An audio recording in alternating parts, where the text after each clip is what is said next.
kelompok 9 akan melakukan uji asumsi regresi linear berganda. Sebelum memasuki uji asumsi regresi linear berganda, izinkan kami dari kelompok 9, kelompok statistika bisnis 2, Telkom University Purwokerto memperkenalkan diri dulu. Nama saya Perkenalkan, nama saya Panduat Baramadani dengan NIM 105. Saya Salwa Yoliva, NIM 119. Saya Naila Asila, NIM 100. Saya Hanina Aulia Putih, NIM 112. Oke ya Robun, selamat menonton. Jadi, uji asumsi regresi linear berganda itu jika digambarkan seperti kita mengecek kendaraan sebelum road trip. Apakah remnya oke? Apakah bannya oke? Apakah mesinnya stabil? Dan sejauh ini kita lihat hasilnya bagus, tapi hasil tersebut belum tentu valid teman-teman. Oke, oleh karena itu kita harus melakukan uji asumsi regresi linear berganda.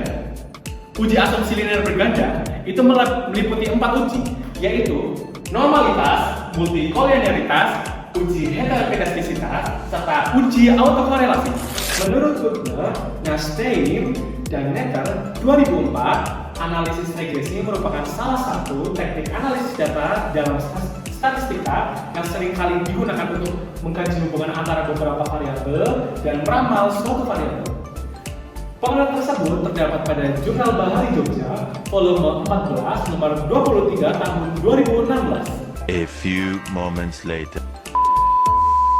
Menurut Ghazali pada tahun 2018 dalam buku aplikasi analisis multivariat edisi 9, uji normalitas bertujuan untuk memastikan apakah residual dalam model regresi berdistribusi normal karena uji T dan F mensyaratkan normalitas residual. Pelanggaran hasil ini membuat hasil uji kurang valid terutama pada sampel yang terdiam. Normalitas residual dapat diuji melalui analisis grafik dan uji statistik. Multikolinearitas menurut Sunjoyo 2013, Jurnal Sains Terapan Pariwisata yang dipublikasi pada tahun 2020 pada halaman 18 sampai 24 bertujuan untuk mengecek apakah antar variabel independen saling berkorelasi tinggi dalam regresi. Jika berkorelasi tinggi berarti ada multikolinearitas. Menurut Ghazali 2018 di SPSS terlihat dari tolerance dan FIF. Tolerance kurang dari 0,1 atau FIF lebih dari 10 itu ada multikolinearitas. Jika tolerance lebih dari 0,1 atau FIF kurang dari 10 itu tidak ada multikolinearitas. Uji autokorelasi menurut Budi Septiana dan Mahendra 2024 dalam jurnal multidisiplin Web Science, autokorelasi adalah kondisi ketika kesalahan di waktu saat ini masih nyambung sama kesalahan di waktu sebelumnya. Padahal di regresi yang bagus, setiap kesalahan itu harus berdiri sendiri. Kalau kesalahan hari ini masih ke bawah dari sebelumnya, itu namanya autokorelasi. Biasanya ini kejadian pada data yang udah berdasarkan waktu, misalnya data bulanan atau tahunan. Menurut Nahrawi 2006, pada Jurnal Eigen Mathematics yang dipublikasikan pada 2006, model regresi yang baik itu error residualnya harus stabil, variasinya itu harus konstan. Kalau errornya kadang kecil, kadang besar, dan berubah-ubah, berarti terjadi heterokedastisitas dan itu melanggar asumsi regresi. Ya Robun, jadi kita menggunakan studi kasus dari modul regresi linear berganda yang disusun oleh Imade Yuliana dari Universitas Udayana. Pada studi kasus ini diberikan data tentang IQ dan tingkat kehadiran 10 mahasiswa di kelas yang diperkirakan mempengaruhi nilai UAS. Data awal yang tadinya 10 data, kita buat damikan datanya atau kita tambahkan datanya menjadi 20 data lagi. Jadi total data yang akan kita uji itu totalnya menjadi 30 data agar uji tersebut memenuhi uji asumsi regresi. Lalu, uji asumsi regresi ini meliputi uji yang lain seperti normalitas, heterokedastisitas, uji multikolinearitas, dan uji autokorelasi. Yang pertama, kita akan masukkan data tersebut ke dalam SPSS kita. Setelah kita masuk dulu ke bagian data yang akan diolah. Di sini, data yang akan diolah totalnya itu ada 30 data. Nah, selanjutnya kita akan mengolah data tersebut pada SPSS. dengan kehadiran sebagai X1, IQ itu sebagai X2, dan nilai UAS itu sebagai Y. Selanjutnya kita masuk ke bagian SPSS. Setelah kita memasuki aplikasi SPSS, yang pertama kita masuk ke bagian variable view dulu. Kita buatkan variabelnya, terdapat 3 variabel yaitu kehadiran, IQ, dan nilai UAS.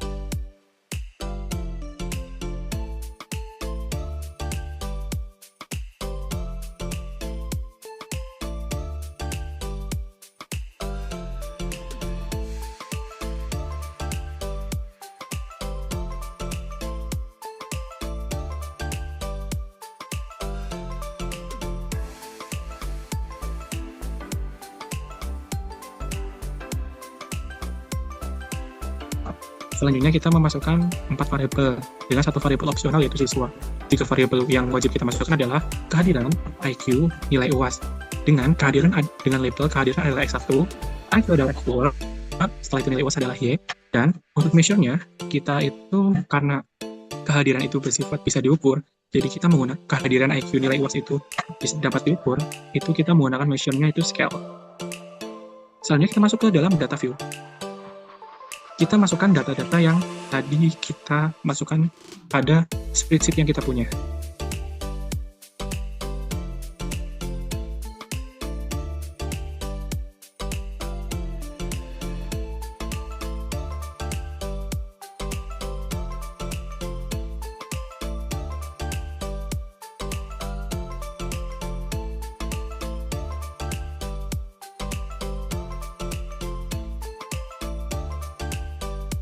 Setelah kita memasukkan data atau menginputkan data yang tadi kita peroleh dari modul atau jurnal yang kami miliki, setelah itu kita save data tersebut. Klik file, save as. Setelah itu kita save data tersebut dengan nama sesuai dengan preferensi masing-masing.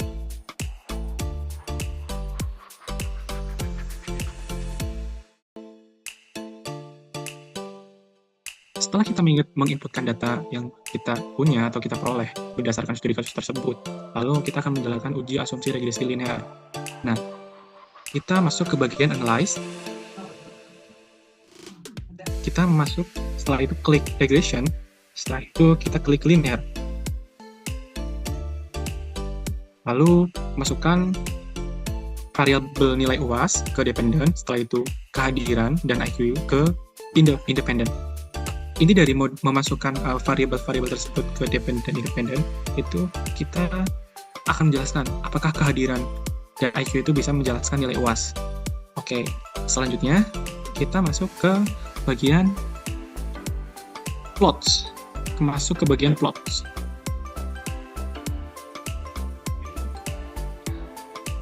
Setelah kita masuk ke bagian plots, kita masukkan variabel Y itu menjadi zero seed,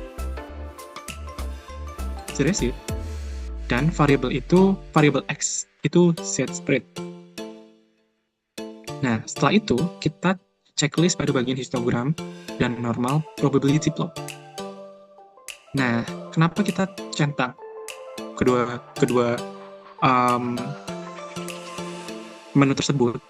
Pada plots ini kita akan membersihkan plot antara residual dan prediksi ini penting buat cek heterogeneisitas, dan kita centang histogram P-min plot buat normalitas residual.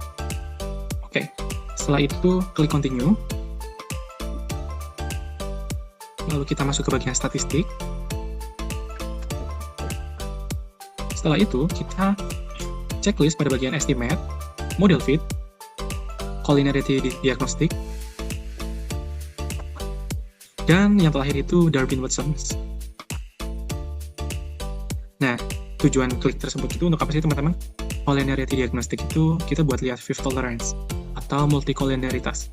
Sedangkan Darwin-Watson itu untuk mengecek autokorelasi. Nah, setelah itu pada bagian save, kita langsung continue saja masuk ke bagian save. Kita klik pada bagian standard residuals. Kita klik pada residual, itu unstandardized dan standardized. Setelah itu, kita klik continue.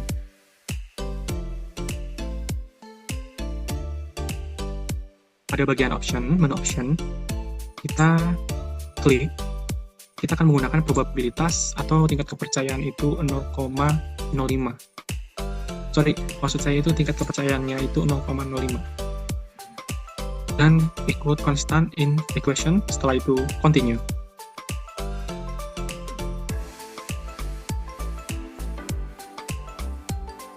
Baik, setelah kita memastikan semuanya sudah terklik dengan rapi dan terstruktur, lalu kita akan menginterpretasikan uji tersebut menjadi tabel. Setelah itu kita klik OK. Alhamdulillahirabbil alamin, karena uji yang kita lakukan datanya berdistribusi dengan normal, itu kita tidak melakukan uji selanjutnya. Kita tidak perlu melakukan uji transformasi untuk data tersebut, karena data kita sudah terdistribusi dengan normal. Baik, selanjutnya kita akan melakukan interpretasi hasil-hasil dari uji yang kami lakukan. Dan interpretasi tersebut akan dilakukan oleh masing-masing dari kelompok saya. Yang pertama itu kita akan menginterpretasi pada uji normalitas. Berdasarkan gambar pada normal plot, titik-titik data yang menyebar di sekitar mengikuti garis diagonal ini menunjukkan bahwa residualnya berdistribusi normal. Jadi, asumsi normalitas pada model regresi ini telah terpenuhi dan modelnya layak untuk digunakan. Berdasarkan gambar pada histogram residual ini, datanya membentuk pola mendekati kurva normal dan terpusat di sekitar 0. Sebaran datanya juga ada di kanan dan kiri, relatif seimbang, sehingga dapat disimpulkan bahwa residualnya berdistribusi normal dan asumsi normalitasnya terpenuhi. Berdasarkan tabel koefisien, variabel kehadiran X1 dan IQ X2 berpengaruh positif dan signifikan terhadap nilai UAS Y. Kehadiran memiliki koefisien 0,703 dengan signifikansi kurang dari 0,001, sedangkan IQ memiliki koefisien 0,284 dengan signifikansi 0,001, yang berarti peningkatan kehadiran IQ akan meningkatkan nilai UAS. Nilai standar digit beta menunjukkan bahwa kehadiran beta 0,848 lebih dominan dibandingkan IQ 0,224. Nilai tolerans 0,81 dan FIF 1,175 menandakan tidak terdapat masalah multikolinearitas dalam model.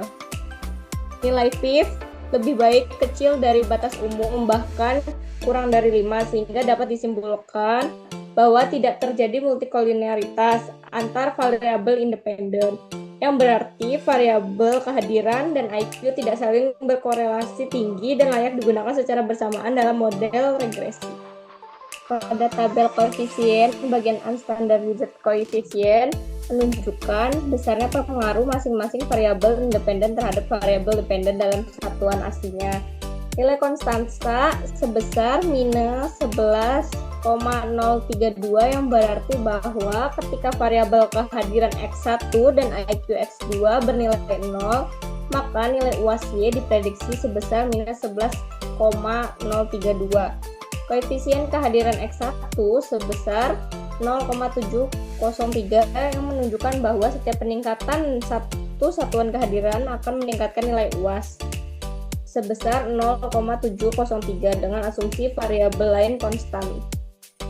Sementara itu, koefisien IQ X2 sebesar 0,284 berarti setiap kenaikan satu satuan IQ akan meningkatkan nilai UAS sebesar 0,284. Nilai ini digunakan untuk membentuk persamaan regresi dan menggambarkan pengaruh nyata masing-masing variabel dalam model. Berdasarkan tabel ANOVA, diperoleh nilai F hitung sebesar 145,592 dengan tingkat signifikansi kurang dari 0,001, yang lebih kecil dari 0,05. Hal ini menunjukkan bahwa model regresi yang digunakan signifikan secara simultan, sehingga variabel IQ X2 dan kehadiran X1 secara bersama-sama berpengaruh terhadap nilai UAS Y. Dengan demikian, Model regresi layak digunakan untuk menjelaskan hubungan antara variabel independen dan variabel dependen dalam penelitian ini. Oke, selanjutnya dari hasil analisis, kehadiran mahasiswa mempunyai hubungan sangat kuat dengan nilai UAS dengan korelasi 0,93. Artinya semakin sering hadir di perkuliahan itu nilai UAS cenderung semakin tinggi. Sementara itu, IQ juga berpengaruh positif dengan korelasi 0,55, tetapi pengaruhnya tidak sekuat kehadiran. Lalu, kalau dilihat secara bersamaan, kehadiran dan IQ mampu menjelaskan sekitar 91,5% variasi nilai UAS. Ini dilihat dari R-square di sini. Sisanya dipengaruhi oleh faktor lain di luar model. Ini menunjukkan bahwa model yang digunakan sudah sangat kuat. Kita masuk ke analisis hasil dari uji heterogeneisitas.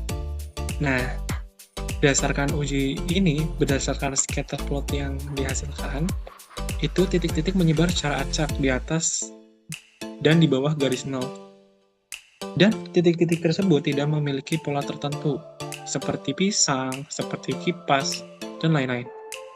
Ini menunjukkan bahwa varian residual relatif konstan di berbagai nilai prediksi. Kesimpulannya, tidak ada indikasi heterogeneisitas. Jadi, asumsi homogenestisitas ini terpenuhi. Artinya, error model regresi stabil dan uji T atau uji F cenderung lebih valid. Jadi, dari hasil analisis ini, model regresinya sudah bagus dan hasilnya jelas serta signifikan. Nilai R-square sebesar 0,915 menunjukkan bahwa kehadiran dan IQ sudah mampu menjelaskan nilai UAS dengan sangat baik. Karena hasilnya sudah memenuhi dan hubungannya kuat, kita tidak memerlukan uji lanjutan atau uji transformasi. Dengan kata lain, model yang digunakan sudah layak dan bisa langsung digunakan untuk menarik kesimpulan. Intinya, kehadiran mempunyai pengaruh besar, serta IQ juga berpengaruh, dan modelnya sudah cukup tanpa perlu diolah ulang. Artinya, model regresi ini sudah cukup tanpa diolah kembali dengan model lanjutan lainnya, seperti itu. Terima kasih telah menonton video dari kami. Semoga ilmu yang kami sampaikan dapat menambah wawasan bagi kalian semua. Arigatou gozaimasu!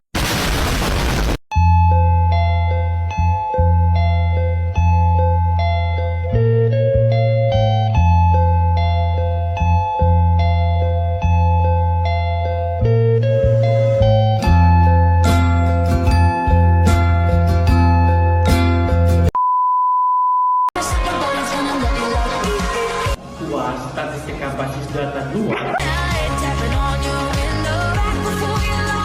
berganda.